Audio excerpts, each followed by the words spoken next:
ನಿನ್ನ ಹೊಟ್ಟೆ ಮಾತ್ರ ಕೇಳಿದೆ. ಅವಕಾಶ ಕಡಿಮೆ ಇದ್ರೂ ಸಹಿತ ವಿಚಾರಗಳು ಬಹಳ ಮೌಲ್ಯಭರಿತ. ಮಹಿಳಾ ದಿನಾಚರಣೆಯ ಶುಭಾಶಯಗಳನ್ನು ಕೇವಲ ಬಾಯಲ್ಲಿ ಹೇಳೋದಲ್ಲ, ಗಮನದ ರೂಪದಲ್ಲಿ ಕೇಳೋದಲ್ಲ. ಆದರೆ ನಾನೊಬ್ಬ ಮಹಿಳೆ ಆದರ್ಶವಂತ, ಮಾರ್ಗದರ್ಶನೀಯ, ಸಂತುಷ್ಟ, ಸೃಜನಶೀಲ, ಶ್ರೇಷ್ಠ, ಶಕ್ತಿಶಾಲಿ, ಸರ್ವಗುಣಗಳಲ್ಲಿ ಸಂಪದ್ಭರಿತ ಮಹಿಳೆಯನ್ನು ಮಾಡಬೇಕಲ್ಲ. ಬಹಳಷ್ಟು ವೇದಿಕೆಗಳಲ್ಲಿ ಮಹಿಳಾ ದಿನಾಚರಣೆ ಮಾಡ್ತಾ ಇದ್ರೆ ಕಳೆದು ಹೋಗಿರುವ ಮಹಿಳೆಯರಿಗೆ ಗುಣಗಾಯಿ ಮಾಡ್ತೀವಿ. ಒಂದು ದಿನನಾದರೂ ಸಹ ಅಂತ ಗುಣಮಟ್ಟದ ಮಹಿಳೆ ನಾನು ಆಗಬೇಕು ಅನ್ನುವಂಥ ನಿಟ್ಟಿನಲ್ಲಿ ನನ್ನ ಒಂದೊಂದು ಹೆಜ್ಜೆಗಳನ್ನ ಇಡುವಂತಹ ವಿಚಾರದಲ್ಲಿ ನಾವು ಮುಂದೋಗ್ತಾ ಇಲ್ಲ. ಅವರು ಮಹಿಳೆಯರೇ, ನಾವು ಮಹಿಳೆಯರೇ. ಆದರೆ ಇವತ್ತು ಪ್ರತಿಯೊಬ್ಬರು ನಿಮ್ಮ ನಿಮ್ಮ ಮನಸ್ಸಿನ ಅವಲೋಕನ ಮಾಡ್ಕೊಳ್ಳಿ. ಒಂದೇ ಒಂದು ಸೆಕೆಂಡ್ ನೀವು ನಿಮ್ಮ ಮನೆ ಬಗ್ಗೆ ಏನ್ ಚಿಂತನೆ ಮಾಡ್ತೀರಾ? ಪ್ರಶ್ನೆ ಕೇಳಿದ್ರೆ ಏನ್ ಉತ್ತರ ಹೇಳ್ತೀರಾ?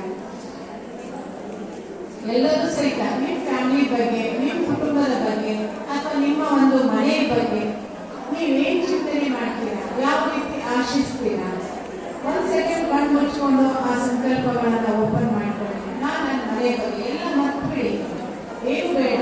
ಜಸ್ಟ್ ಒಂದ್ ಸೆಕೆಂಡ್ ಸಂಕಲ್ಪ ಮಾಡಿ, ನಾನು ಮತ್ತು ನನ್ನ ಕುಟುಂಬದ ಬಗ್ಗೆ ನಾನು ಏನು ಆಸೆ ಪಡ್ತಾ ಇದ್ದೀನಿ, ಏನು ಆಶಿಸ್ತೀರಾ? ಎಲ್ಲ ಮಹಿಳೆಯರಿಗೆ ತಾಯಿಗೆ ಏನು ಆಸೆ ಪಡಲ್ಲ? ನಿಮ್ಮ ಫ್ಯಾಮಿಲಿ ಬಗ್ಗೆ, ನಿಮ್ಮ ಕುಟುಂಬದ ಬಗ್ಗೆ. ಇವತ್ತು ಇಂಥ ಒಂದು ಉಚ್ಚ ಸ್ಥಾನದಲ್ಲಿ ಅಥವಾ ಧರ್ಮಸ್ಥಳದ ಸಂಘದಲ್ಲಿ ನಮ್ಮನ್ನು ಸಮ್ಮಿಳಿತ ಮಾಡಿಕೊಂಡು ಧನ ಸಹಾಯದಿಂದಲೋ ಅಥವಾ ವಿಚಾರಗಳ ಉನ್ನತಿಯ ಮಟ್ಟವನ್ನು ಪಡೆಯಬೇಕು, ಬಹಳಷ್ಟು ಮಾರ್ಗಗಳಲ್ಲಿ ನಮ್ಮನ್ನು ಮುಂದುವರಿಸಿಕೊಳ್ಬೇಕು. ಇವತ್ತು ಇಂಡಿವಿಜುವಲಿ ನಾವು ಎಂತಿದ್ರೆ ನಮ್ಮ ಫ್ಯಾಮಿಲಿ ಮುಂದುವರಬೇಕು ಅನ್ನೋದು. ನಮ್ಮ ಫ್ಯಾಮಿಲಿ ಬಗ್ಗೆ ನಾವು ಅವಲೋಕನ ಮಾಡಿದಾಗ ನಮ್ಮ ಮನಸ್ಸಿನಲ್ಲಿ ಬರುತ್ತೆ, ನನ್ನ ಫ್ಯಾಮಿಲಿ ಸುಖವಾಗಿರ್ಬೇಕು, ಶಾಂತಿಯಿಂದಿರಬೇಕು, ನೆಮ್ಮದಿಯಿಂದಿರಬೇಕು, ಸಮಾಧಾನವಾಗಿರ್ಬೇಕು. ಹೊರಗಿನ ಜಗತ್ತು ಹೇಗಿದೆ ಅದು ಬೇಡ ನನಗೆ, ನನ್ನ ಫ್ಯಾಮಿಲಿಗೆ ನನ್ನ ಜಗತ್ತಾಗಿದೆ. ನಾವೆಲ್ಲರೂ ಏಕತೆಯಿಂದ ಬದುಕಬೇಕು, ಒಬ್ಬರಿಗೊಬ್ಬರ ಮನೋಭಾವನೆಗಳಿಗೆ ಸ್ಪಂದಿಸಬೇಕು.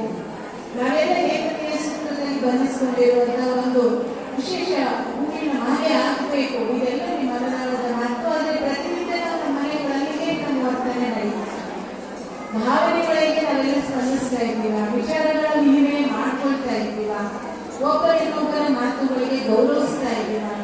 ಆದರೆ ಮಹಿಳಾ ದಿನಾಚರಣೆ ಎನ್ನುವುದರಲ್ಲಿ ನಾವೆಲ್ಲರೂ ಸಹ ಕೇಳೋದೇನು ಅಂದ್ರೆ, ಮಹಿಳೆ ಒಂದು ಬಗೆಗೆ ಕೀರ್ತಿ ಮತ್ತು ಪೂಜನೀಯ ಸ್ಥಾನ, ಮಹಿಳೆ ಮನೆಗೆ ಸೊಬಗು ಬೆಳಗು ಅಂತ ಹೇಳ್ತೇವೆ.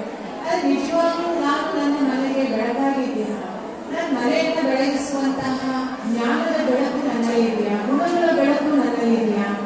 ವ್ಯಕ್ತಿತ್ವವನ್ನು ರೂಪಿಸುವಂತಹ ವಿಚಾರಧಾರೆ ನನ್ನದಾಗಿದೆಯಾ? ಏಕೆಂದರೆ ಮಹಿಳೆಯ ತಕ್ಷಣ ಪ್ರತಿಯೊಬ್ಬರು ಗಮನಿಸಿದವರಿಗೆ ಶುಕ್ರಾರ. ಇವತ್ತು ನಾವುಗಳು ಈ ವೇದಿಕೆಗೆ ಬರಬೇಕಂತನೋ ಅಥವಾ ಇಲ್ಲಾದರೂ ಮದುವೆ ಸಮಾರಂಭಕ್ಕೆ ಹೋಗ್ಬೇಕಂತನೋ ನಾವು ಯಾರಿಗೂ ಗಮನಿಸಲ್ಲ. ನಮ್ಮನ್ನೇ ನಾವು ಮೈಯೆಲ್ಲ ಗಮನಿಸ್ಕೊಳ್ತೇವೆ. ಯಾಕೆ? ಹೆಚ್ಚು ನಾನು ಚೆನ್ನಾಗಿ ಕಾಣಿಸ್ಬೇಕು ಅಂತ. ಯಾವ ಸೀರೆ ಉಡಬೇಕು, ಯಾವ ಆಭರಣ ಹಾಕೋಬೇಕು, ಯಾವ ಹೇರ್ ಸ್ಟೈಲ್ ಮಾಡ್ಕೊಳ್ಬೇಕು, ಅದಕ್ಕೆ ಇನ್ನು ಏನೇ ಆರ್ನಮೆಂಟ್ಸ್ ಹಾಕೊಳ್ಬೇಕು. ಈ ಯೋಚನೆಯಲ್ಲಿ ನಮ್ಮನ್ನೇ ನಾವು ಅವಲೋಕನ ಮಾಡ್ಕೊಳ್ತೇವೆ. ಅನ್ಯರ ಗೊಡವೆಗೆ ನಾವು ಹೋಗೋದಿಲ್ಲ. ಇದು ಭೌತಿಕ ಶೃಂಗರಿಸಿಕೊಳ್ಳುವಂತಹ ವಿಚಾರಕ್ಕಾಗಿದೆ. ಆದರೆ ನಿಜವಾಗ್ಲೂ ಮನೆಗೆ ಶೃಂಗಾರ ಮಹಿಳೆ ಎಂದಾಗ ಯಾವುದರಿಂದ ಶೃಂಗರಿಸಲಾಗದೆ ನಮಗೆ ಈ ಟೈಪ್ ಹೋಗುತ್ತೆ ಮಹಿಳೆಯರು. ಮನೆಗೆ ಶೃಂಗಾರ ಮಹಿಳೆ ಅಂತ ಹೇಳ್ತೇವೆ. ಮನೆಯಲ್ಲಿ ಮಹಿಳೆ ಇಲ್ಲದೆ ಇರುವಂತ ಮನೆಗೆ ಹೋದಾಗ ಅಯ್ಯೋ ಪಾಪ ಅನ್ಸುತ್ತೆ. ಯಾಕೆ? ಎಲ್ಲ ವಸ್ತುಗಳು ಚೆನ್ನಾಗಿರಿಯಾಗಿ ಬಿದ್ದಿರ್ತದೆ, ಯಾವುದು ವ್ಯವಸ್ಥಿತವಾಗಿರೋದಿಲ್ಲ. ಮನೆಯೊಳಗೆ ಹೋದ್ರೆ ಸುಸಜ್ಜಿತತೆ ಕಾಣಿಸಲ್ಲ, ಸಮಾಧಾನ ನೆಮ್ಮದಿ ಇರಲ್ಲ, ಹಸಿವಾದ್ರೆ ಊಟ ಸಿಗಲ್ಲ, ಬಾಯಾರಿಕೆ ಆದ್ರೆ ಸರಿಯಾದ ನೀರಿನ ವ್ಯವಸ್ಥೆ ಇರೋದಿಲ್ಲ. ಇದೆಲ್ಲ ಗಮನಿಸಿದಾಗ ಪಾಪ ಒಂದು ಮಹಿಳೆ ಇರಬೇಕಲ್ಲ.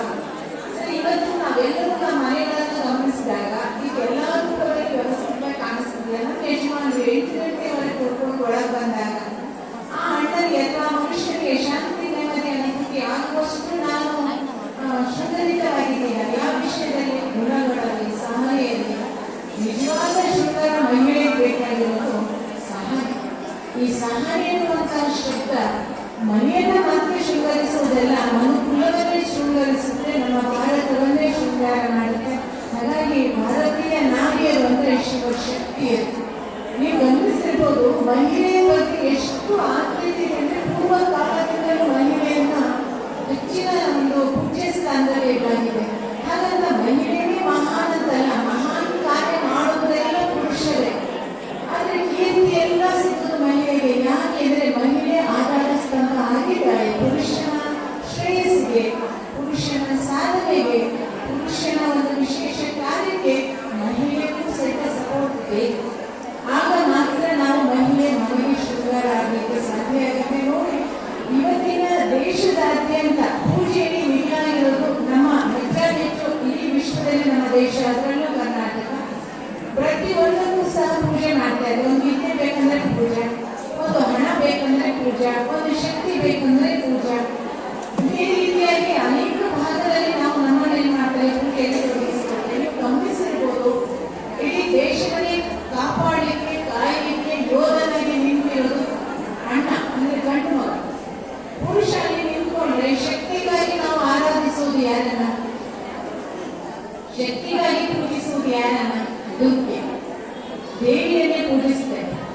ಇವತ್ತು ಇಡೀ ದೇಶದಲ್ಲಿ ಹೆಚ್ಚೆಚ್ಚು ಈಗಿನವರೆಗೂ ಪ್ರತಿಭಾನ್ವಿತ ಸಾಧನೆಯನ್ನ ಸಾಧಿಸಿರುವಂತಹ ಹೆಚ್ಚೆಚ್ಚು ವಿದ್ಯಾವಂತರಿರುವುದು ಪುರುಷ.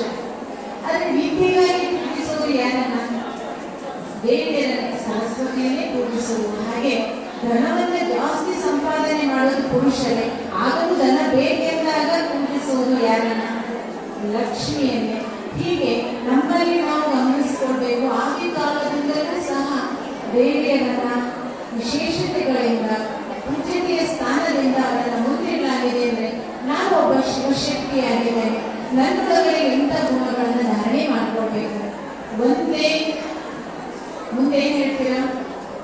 ಒಂದೇ ಅಂದಾಗ ಮಾತರ್ಮ ಅಂತ ಹೇಳ್ತೀರಿ, ಕಪ್ಪಿಯೂ ಸಹಿತ ಪಿತರು ಅಂತ ಹೇಳಿಲ್ಲ ಅಂದಾಗ ನಮ್ಮ ದೇಶದ ಪುರುಷರೆಲ್ಲರೂ ನಮ್ಮನ್ನು ಎಷ್ಟು ಮುಂದಕ್ಕೆ ಇಟ್ಟಿದ್ದಾರೆ. ಹಾಗಾದರೆ ನಾನು ನಿಜವಾಗ್ಲೂ ಗುಣಗಳಲ್ಲಿ, ಸ್ವಭಾವಗಳಲ್ಲಿ, ಉತ್ತಮ ಸಂಸ್ಕಾರಗಳಲ್ಲಿ, ಸರ್ವರ ಮನಗಳನ್ನು ಅರಿವು ಬಾಳ್ವೆಯನ್ನು ನಡೆಸುವುದರಲ್ಲಿ ನಾನು ನಿಜವಾಗ್ಲೂ ಮುಂದಿನ ಸ್ಥಾನದಲ್ಲಿದ್ದೀನಿ.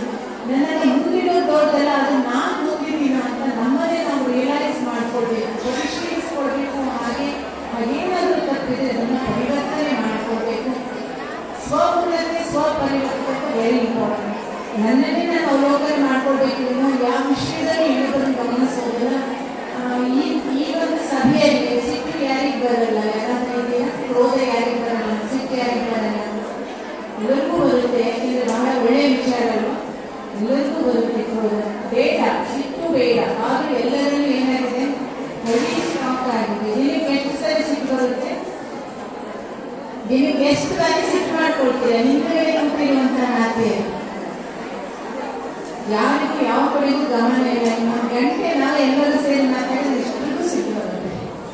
ಯಾಕೆ ಸಿಟ್ಟು ಬರುತ್ತೆ ಅಂದ್ರೆ ತಕ್ಷಣ ನಾವೇನ್ ಮಾಡ್ತೇವೆ? ಕಾರಣಗಳನ್ನು ಸೂಚಿಸ್ತೇವೆ. ಇದಕ್ಕೋಸ್ಕರ ನಾನು ಸಿಟ್ಟು ಬರುತ್ತೆ, ಇದಕ್ಕೋಸ್ಕರ ನಾನು ಬೇಜಾರಾಯ್ತು, ನಮ್ಮ ಮನೆಯಲ್ಲಿದ್ದಾರಲ್ಲ, ನಮ್ಮ ಮನೆಯವರು ನನ್ನ ಅರ್ಥ ಮಾಡ್ಕೊಂಡಿಲ್ಲ, ಅದಕ್ಕೆ ಸಿಟ್ಟು ಬರುತ್ತೆ. ಒಂದು ಸ್ವಲ್ಪ ಬೇಗ ಎದ್ರೆ ಸಾಕು, ನಾನು ಸಮಾಧಾನವಾಗಿರ್ತೀನಿ. ದಿನ ನಾನೇ ಬೆಳಗ್ಗೆ ಬೇಗ ಇರ್ಬೇಕಾ? ನಾನೇ ಎಲ್ಲ ದಿನ ಕೆಲಸ ಮಾಡ್ಬೇಕಾ? ನಾನೇ ಅವ್ರಿಗೆ ಮೊದಲು ಮಾತಾಡ್ಸ್ಬೇಕಾ? ಅವ್ರೇ ನಾನು ಮಾತಾಡಬಾರ್ದು? ನಾನು ಮನೆ ಹಿರಿ ಮನುಷ್ಯರಲ್ವಾ? ನನಗೆ ಗೌರವಿಸೋದು ಅವ್ರ ಕರ್ತವ್ಯ ಅಲ್ವಾ? ಹೊರಗೆ ಹೋಗುವಾಗ ನಾನು ಹೇಳ್ಬೇಕು. ಯಾಕೆ ಫೋನ್ ಬಂತು? ಇಷ್ಟು ತನಕ ಮಾತಾಡಿದೆ, ಒಂದು ಮಾತು ನನಗೆ ಹೇಳಿದೆ, ಫೋನ್ ಬಂದಿತ್ತು, ಅದಕ್ಕೆ ಮಾತಾಡಿದೆ, ನನ್ಗೆ ಯಾಕೆ ಬೇಜಾರಾಗಿದೆ ಅವ್ರು ಹೇಳಿದ್ರು, ಅದನ್ನೆಲ್ಲ ನಾನು ಹೇಳ್ಬೋದಲ್ಲ. ಈ ರೀತಿ ಬಯಕೆಗಳು ಏನಿದೆ ಅಲ್ಲ ಮನುಷ್ಯನನ್ನ ಮತ್ತಷ್ಟು ಇನ್ನಷ್ಟು ಕುಗ್ಗಿಸುತ್ತೆ, ವಿನಃ ಮೇಲೆ ಎಬ್ಬಿಸೋದಿಲ್ಲ. ಹಾಗೆ ನಮ್ಮ ಮನಸ್ಸಿನಲ್ಲಿ ಅಥವಾ ನಮ್ಮ ಒಳಗಡೆಗೆ ವಿಚಾರಗಳು, ದುಃಖ, ನೋವು, ಕ್ರೋಧ ಇದು ಬರಲಿಕ್ಕೆ ಕಾರಣ ಎಂದ್ರೆ ಎಕ್ಸ್ಪೆಕ್ಟೇಷನ್ಸ್ ಜಾಸ್ತಿ ಇದೆ. ಎದುರುಗಳಿರುವಂತಹ ವ್ಯಕ್ತಿಯಿಂದ ಬಯಕೆಗಳನ್ನು ಬಯಸ್ತೇವೆ. ಅವ್ರು ನನ್ನನ್ನು ಮೊದಲು ಮಾತಾಡಿಸ್ಬೇಕು, ಅವ್ರನ್ನ ಗೌರವಿಸ್ಬೇಕು, ಇವು ನನ್ನನ್ನು ಪ್ರೀತಿಸ್ಬೇಕು, ನಾನು ಹೇಳ್ದಂಗೆ ಕೇಳಬೇಕು. ಈ ಎಲ್ಲ ಬಯಕೆಗಳು ನಮ್ಮನ್ನು ಕುಗ್ಗಿಸುತ್ತೆ ವಿನಃ ಚಿಕ್ಕವರನ್ನಾಗಿ ಮಾಡುತ್ತೆ ವಿನಃ ನಮ್ಮನ್ನು ಮಹಾನ್ ಮಹಿಳೆಯನ್ನಾಗಿ ಮಾಡಿಸಲ್ಲ. ಅಂದ್ರೆ ನಾವೆಲ್ಲ ದೃಢ ಸಂಕಲ್ಪ ಮಾಡಬೇಕು. ಹಿಂದೆಯಿಂದ ಯಾರಿಂದಲೂ ನಾನು ಬಯಸಲ್ಲ. ಯಾಕೆಂದ್ರೆ ನಾನು ಶಿವಶಕ್ತಿ ದೇವತೆ. ದೇವತೆ ಇಸ್ಕೊಂಡು जो देते हैं उनको देवता कहते हैं. ದೇವೇವಾಲ ನಾವೆಲ್ಲ ಏನಾಗಬೇಕು? ಕೊಡುವವರಾಗಬೇಕು. ದೇವತೆಗಳ ಕೈ ಹೇಗಿರುತ್ತೆ? ದೇವತೆಗಳ ಕೈ ಹೇಗಿರುತ್ತೆ? ಹೀಗಿರುತ್ತೋ ಅಥವಾ ಹೀಗಿರುತ್ತೋ? ಹಾಗಾದ್ರೆ ನಾನೇನಾಗಬೇಕು? ಒಂದು ಶ್ರೇಷ್ಠ ಪೂಜ್ಯ ದೇವಿ ಆಗಬೇಕು. ನನ್ನ ಮನೆಯೇ ಒಂದು ಮಂದಿರ, ಅದರಲ್ಲಿ ನಾನೊಬ್ಬ ದೇವಿ ಆಗಬೇಕು. ಭಗವಂತ ನನಗೊಂದು ಒಳ್ಳೆ ಸ್ಥಾನ ಕೊಟ್ಟಿದ್ದಾನೆ, ಒಳ್ಳೆ ಸಂಬಂಧಗಳನ್ನು ಕೊಟ್ಟಿದ್ದಾನೆ. ಈ ಸಂಬಂಧಗಳನ್ನು ನಿಭಾಯಿಸುವಂತಹ ಉತ್ತಮ ಮಹಿಳೆಯರಾಗಿ ಆಗಬೇಕು ಅಂದ್ರೆ ಮೈಯೆಲ್ಲ ಬಣ್ಣ ಆಗಿರ್ಬೇಕು ಅಂತ. ನಾನು ಒಂದು ಅಚ್ಚವಾಗಿರುವಂತ ಅಂದ್ರೆ ಸ್ಪಷ್ಟವಾಗಿರುವಂತ ದರ್ಪಣ ಆಗ್ಬೇಕು. ಆಲ್ಮೋಸ್ಟ್ ಬೇರೆ ಫಂಕ್ಷನ್ ಬರುವಾಗ ನೀವು ಎಷ್ಟು ಸಾರಿ ಕನ್ನಡಿ ನೋಡ್ಕೊಂಡಿರೋ ಗೊತ್ತಿಲ್ಲ. ಯಾಕೆ? ಎಲ್ಲಾದ್ರೂ ದೋಷ ಇದ್ರೆ ಸರಿ ಮಾಡ್ಕೊಂಡು ಹೋಗೋಣ, ಇನ್ನು ಸ್ವಲ್ಪ ಚೆನ್ನಾಗಿ ಮಾಡೋಣ.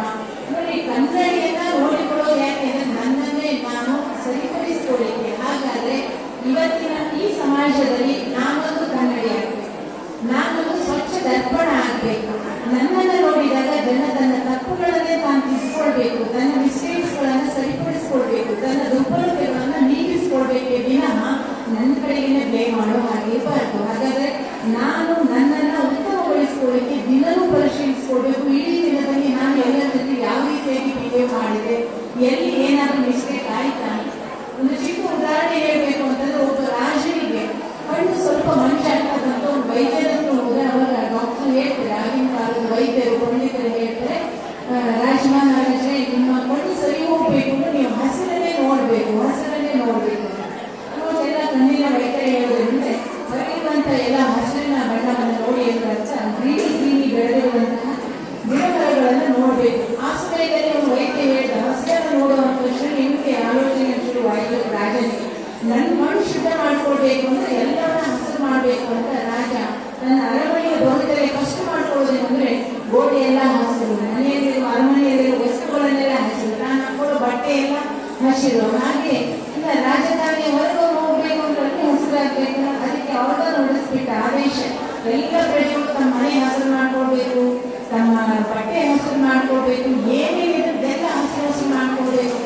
ಅವಾಗ ಆ ಪ್ರಜೆಗಳಿಗೆಲ್ಲ ಆಶ್ಚರ್ಯ ಅನಿಸುತ್ತೆ, ಗೊತ್ತಾಗುತ್ತೆ ವೈದ್ಯ ಏನೋ ಹೇಳಿದಾರೆ, ವಿಚಾರ ತಿಳಿಯಿತು, ವೈದ್ಯ ಏನ್ ಹೇಳಿದ್ರು ಅಂತ ನಮ್ಮ ರಾಜನಿಗೆ ಕಾಡ್ತಿದ್ದಾನೆ. ಅವಾಗ ವೈದ್ಯರು ಹೋಗಿ ಹೇಳ್ತಾರೆ, ಜಾಣುವಂತ ಪ್ರಜೆಗಳು, ಏನ್ ಹೇಳಿದ್ರೆ ಇದೊಂದು ಅಸಂಭವನೀಯ ಕಾರ್ಯ, ನಾವೆಲ್ಲ ಅಷ್ಟು ಮಾಡ್ಕೊಳಕ್ಕಾಗುತ್ತೆ, ಎಲ್ಲ ಹಸಿರು ಹಸಿರು ಮಾಡ್ಕೊಳಕ್ಕೆ ಹೇಳಿದ್ದಾರೆ ನಿಮ್ಮ ರಾಜ, ನಾವೇನ್ ಮಾಡೋದು, ನೀವೇನ್ ಮಾಡಿದ್ರು. ಅವಾಗ ವೈದ್ಯ ಹೇಳ್ತಾನೆ, ಏನಿಲ್ಲ ಒಂದೇ ಮಾತಲ್ಲೆಲ್ಲ ಸರಿಪಡಿಸ್ತೀನಿ ಬಿಡಿ ಅಂತ. ಅವಾಗ ರಾಜನ ಹತ್ರ ಹೋಗ್ಬಿಟ್ಟು ಹೇಳ್ತಾನೆ, ರಾಜ ಎಷ್ಟೆಲ್ಲ ಕಷ್ಟ ಪಡ್ತಾ ಇದೀಯಾ, ಎಷ್ಟೆಲ್ಲ ಖರ್ಚು ಮಾಡ್ತಾ ಇದೀಯಾ, ಹಸಿರು ಹೋಗ್ಬೇಕು ಅಂತೇಳಿ ಅದನ್ನೆಲ್ಲ ಹಸಿರು ಮಾಡ್ಬೇಕಾಗಿಲ್ಲ. ಜಸ್ಟ್ ನೀವು ಕಣ್ಣಿಗೆ ಹಸಿರು ಕಷ್ಟ ಹಾಕೊಂಡಿದ್ರೆ ಮುಂದೋಗಿರ್ತಾರೆ, ಎಲ್ಲ ಏನ್ ಕಾಣಿಸ್ತಿತ್ತು, ಹಸಿರಾಗಿ ಕಾಣಿಸ್ತಿತ್ತು. ಹಸಿರು ನೋಡ್ಬೇಕು ಅಂದ್ರೆ ಜೋಡೆ ಎಲ್ಲ ಹಸಿರು ಮಾಡ್ಬಾರ್ದಾಗಿತ್ತು. ಒಂದ್ ಕಡೆ ನಿಮ್ ಉದ್ದೇಶಗಳಾಗಿದ್ರೆ ನೀವು ಚಿಕ್ಕದಾಗಿ ಚಸ್ಮಾರಿ ಹಸಿರು ಹಾಕೊಂಡಿದ್ರೆ ಎಲ್ಲ ಕಂಡುಬಿಟ್ಟಿರ್ತಾನ. ಅಂದ್ರೆ ಇದರ ಅರ್ಥ ನಮ್ಮನ್ನ ನಾವು ಶುದ್ಧ ಮಾಡಿಕೊಂಡಾಗ, ಸರಿಪಡಿಸಿಕೊಂಡಾಗ ಎಲ್ಲವೂ ಸರಿಯಾಗಿ ಕಾಣಿಸುತ್ತೆ. ನಮ್ಮ ಕಣ್ಣಿನಲ್ಲಿ ದೋಷ ಇದೆ, ನಮ್ಮ ಯೋಚನೆಗಳಲ್ಲಿ ದೋಷ ಇದೆ. ನೋಡಿ, ನಾನು ಮನೆಯನ್ನ ಸರಿ ಮಾಡ್ಕೊಳ್ಬೇಕು ಅಂದ್ರೆ ಮನೆಯಲ್ಲಿರೋರು ಸರಿ ಹೋಗ್ಬೇಕು ಅನ್ನುವಂಥ ಬಯಕೆಯನ್ನು ಮೊದಲು ಪಕ್ಕಕ್ಕಿಡಿ. ಮನೆ ಚೆನ್ನಾಗಿರ್ಬೇಕು, ನನ್ನ ದೂರದ ಹಾಗೆ ಬೆಳಗ್ತಾ ಇರಬೇಕು, ಹರ್ಷಿತವಾಗಿರ್ಬೇಕು ಅಂದ್ರೆ ನಾನು ಸುಧಾರಣೆ ಆಗ್ಬೇಕು, ನಾನು ಸರಿ ಹೋಗ್ಬೇಕು, ನನ್ನನ್ನೇ ನಾನು ಅವಲೋಕನ ಮಾಡ್ಕೊಳ್ಳಿ. ಪ್ರತಿಯೊಂದು ನಕಾರಾತ್ಮಕತೆಯಲ್ಲಿ ಪಾಸಿಟಿವಿಟಿಯನ್ನ ಅಥವಾ ಸಕಾರಾತ್ಮಕತೆಯನ್ನ ಮುಗಿಸಿ ಅದರಲ್ಲಿ ನಾವು ಒಬ್ಬರನ್ನು ನೋಡಲು ಸಹಜವಾಗಿ ಕಾಣಿಸೋದು ದುರ್ಬಲತೆ, ದುರ್ಬಲ ದೃಷ್ಟಿಯನ್ನ ಏನ್ ಮಾಡ್ಕೊಳ್ಳಿ, ಬಂದ್ ಮಾಡ್ಕೊಳ್ಳಿ. ಎಲ್ಲ ಮಹಿಳೆಯರಲ್ಲಿ ಕೇಳ್ಕೊಳ್ಳೋದು ಒಂದೇ ಮಾತು, ನಿಮ್ಮ ಭವಿಷ್ಯ ನೀವು ನೋಡ್ತಾ ಇರೋದು ನಿಮ್ಮ ಮಕ್ಕಳಲ್ಲಿ. ಎಲ್ಲರೂ ಆಸೆ ಪಡ್ತಿರೋದು ನಿಮ್ಮ ಮಕ್ಕಳಿಗಾಗಿ.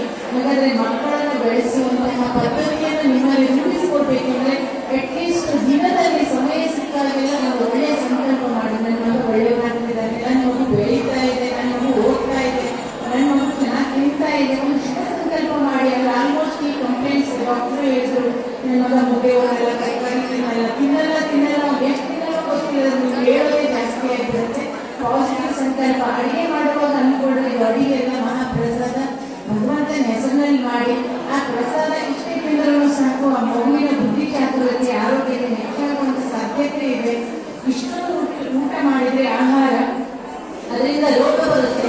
ಇಷ್ಟು ತಿಂದರೆ ಪ್ರಸಾದ, ಅದರಲ್ಲಿ ಆಶೀರ್ವಾದ ಮತ್ತು ಶಕ್ತಿ ಇದೆ. ಅದಕ್ಕೆ ಪ್ರತಿಯೊಬ್ಬ ಮಹಿಳೆಯೂ ಸಹಿತ ಒಬ್ಬ ದೇವಿಯ ಸ್ವರೂಪದಲ್ಲಿ ಇಟ್ಕೊಂಡು ನಿಮ್ಮ ಮನೆಯನ್ನ ಮಂದಿರ ಮಾಡಿಕೊಳ್ಳುವಂತ ನಿಟ್ಟಿನಲ್ಲಿ ನೀವೆಲ್ಲ ನಿಮ್ಮ ಗುಣಗಳನ್ನು ಬೆಳೆಸಿಕೊಳ್ಳುತ್ತೀರಿ ಎನ್ನುವಂತಹ ಶುಭ ಭಾವನೆಯೊಂದಿಗೆ ಇವತ್ತಿನ ಈ ಒಂದು ಸಭೆಯಲ್ಲಿ ತಾವೆಲ್ಲ ಮಹಿಳೆಯರು ಮಹಾನ್ ಆಗುವಂತಹ ದೃಢ ಸಂಕಲ್ಪ ಮಾಡಿ, ದುರ್ಬಲತೆಗಳನ್ನು ತ್ಯಾಗ ಮಾಡಿ, ಸಾಧ್ಯವಾದಷ್ಟು ಎಲ್ಲರಲ್ಲಿರುವಂತಹ ಸಕಾರಾತ್ಮಕತೆಯನ್ನು ಸ್ವೀಕಾರ ಮಾಡ್ತಾ ನಿಮ್ಮ ಜೀವನವನ್ನು ಬೆಳೆಸೋದ್ರ ಜೊತೆಗೆ, ಮನೆಯನ್ನು ಬೆಳೆಸೋದ್ರ ಜೊತೆಗೆ ತಾವೆಲ್ಲರೂ ಸಹಿತ ಒಂದು ವಿಶೇಷವಾಗಿರುವಂತಹ ಮಹಿಳೆ ಆಗ್ತೀವಿ ಅನ್ನುವಂತಹ ಶುಭ ಸಂಕಲ್ಪದ ಜೊತೆಗೆ ನಿಮ್ಗಳನ್ನ ನೋಡ್ತಾ ಇದ್ದಾಗೆ ನನಗೆ ನಿನ್ನೆ ಸಂಕಲ್ಪ ಒಂದು ಕವನ ಬರೀಬೇಕು ಅಂತ, ಅದಕ್ಕೆ ಮಹಿಳೆಯ ಉದ್ದೇಶಿಸಿ ಮಹಿಳಾ ದಿನಾಚರಣೆ ಅಂಗವಾಗಿ ಚಿಕ್ಕದಾಗಿರುವಂತಹ ಕವನವನ್ನು ಬರೆದಿದ್ದೇನೆ. ತಾವೆಲ್ಲ ತಾಳ್ಮೆಯಿಂದ ಕೇಳ್ತಿರುವಂತಹ ಶುಭ ಸಂಕಲ್ಪದೊಂದಿಗೆ ಮಹಿಳೆಯ ಮನೆಗೆ ಶೃಂಗಾರ, ಮಹಿಳೆಯ ಮನೆಗೆ ಶೃಂಗಾರ, ಮಹಿಳೆಯ ಮನೆಯ ಬಂಗಾರ, ಮಹಿಳೆಯೇ ಭೂಮಿಗೆ ಆಧಾರ, ಮಹಿಳೆಯಿಂದಲೇ ಬೆಳೆಯುವುದು ಇಳೆ, ಮಹಿಳೆಯಿಂದಲೇ ಬೆಳೆಯುವುದು ಇಳೆ, ಮಹಿಳೆಯಿಂದಲೇ ತೊಳೆಯುವುದು ಜಗದ ಕೊಳೆ. ತನ್ನ ಮನದ ಮಲಿನತೆ ಅಳಿಸಿ ಮನೆಯ ಮಕ್ಕಳ ಮನವ ಅರಳಿಸಿ ಮನೆ ಮನೆಯಲ್ಲಿ ಜ್ಯೋತಿ ಬೆಳಗಿಸಿ ಭೂಮಿಯಲ್ಲಿ ಬೆಳಗುವಳು ತಾಯಿ ಮಹಿಳೆ. ದೇವಿ ದೇವತೆಗಳಿಗೂ ಸಂತ ಮಹಾಂತರಿಗೂ ತಾಯಿ ಮಹಿಳೆ, ದೇವಿ ದೇವತೆಗಳಿಗೂ ಸಂತ ಮಹಾಂತರಿಗೂ ತಾಯಿ ಮಹಿಳೆ, ಋಷಿ ಮುನಿಗಳಿಗೂ ಮಹಾತ್ಮ ಹುತಾತ್ಮರಿಗೂ ತಾಯಿ ಮಹಿಳೆ. ಹಿಂದಿಗೂ ಮುಂದಿಗೂ ಎಂದೆಂದಿಗೂ ಮಕ್ಕಳಿಗೆ ತಾಯಿಯೇ ಮಹಿಳೆ. ಭೂದೇವಿ, ಶ್ರೀದೇವಿ, ಶಿವದೇವಿ, ಮಹಾದೇವಿ, ಮಂಗಳದೇವಿ ಮಹಿಳೆ. ಗಂಗೆ, ತುಂಗೆ, ಭದ್ರೆ, ಯಮುನೆ, ಕಾಳಿ, ಕಾವೇರಿ, ಗೋದಾವರಿ ಮಹಿಳೆ. ಲಕ್ಷ್ಮಿ, ದುರ್ಗೆ, ಅಂಬೆ, ಪಾರ್ವತಿ, ಸರಸ್ವತಿ, ಸೀತೆ, ಸಾವಿತ್ರಿ, ಗಾಯತ್ರಿ ಮಹಿಳೆ. ಮಹಿಳೆಯಿಂದಲೇ ಬೆಳಕು, ಮಹಿಳೆಯಿಂದಲೇ ಸೊಬಗು, ಮಹಿಳೆಯಿಂದಲೇ ಮಾನವನ ಜೀವನದ ಬೆಳಗು. ಸ್ವಾಮಿ ವಿವೇಕದ ತಾಯಿ ಭುವನೇಶ್ವರಿ ದೇವಿ ಮಹಿಳೆ. ಶಿವಾಜಿ ಪ್ರೇರಣಾ ತಾಯಿ ಜೀಜಾಬಾಯಿ ಮಹಿಳೆ. ಶಂಕರಾಚಾರ್ಯರ ತಾಯಿ ಆರಂಭ ದೇವಿ ಮಹಿಳೆ. ಭಗತ್ ಸಿಂಗರ ತಾಯಿ ವಿದ್ಯಾವತಿ ವೀರ ಮಹಿಳೆ. ಝಾನ್ಸಿ ರಾಣಿ ಲಕ್ಷ್ಮೀಬಾಯಿ, ಕಿತ್ತೂರು ಚೆನ್ನಮ್ಮ, ಆಯ್ದಟ್ಟಿ ಲಕ್ಕಮ್ಮ, ಹೇಂಬೆಟ್ಟಿ ಮಲ್ಲಮ್ಮ, ಸಾಲುಮರದ ತಿಮ್ಮಕ್ಕ. ಎಷ್ಟೊಂದು ಹೇಳಲಿ ಅಮ್ಮ ನಿಮ್ಮ ಮಹಿಮೆ. ಕೃಷ್ಣ ಪ್ರಿಯೆ ಮೀರಾಬಾಯಿ, ಶಿವಪ್ರಿಯ ಅಕ್ಕ ಮಹಾದೇವಿ.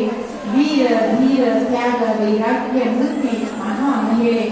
ಮಹಿಳೆಯೇ ಮನೆಗೆ ಶೃಂಗಾರ, ಮಹಿಳೆಯೇ ಮನೆಯ ಬಂಗಾರ, ಮಹಿಳೆಯೇ ಭೂಮಿಗೆ ಆಧಾರ. ಸರ್ವ ಮಹಿಳೆಯರಿಗೂ ಮಹಿಳಾ ದಿನಾಚರಣೆಯ ತುಂಬು ಹೃದಯದ ಶುಭಾಶಯ.